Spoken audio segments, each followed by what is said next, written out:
Hola. Ahora estás viendo Palabra del Día, una serie de videos en la que te enseñamos a pronunciar algunas palabras en quechua. Así que nuestra palabra del día por hoy es mano, mano, mano,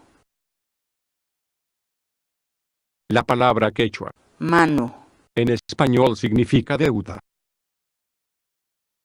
Por ejemplo, hatun kare manuyuqmi kashani.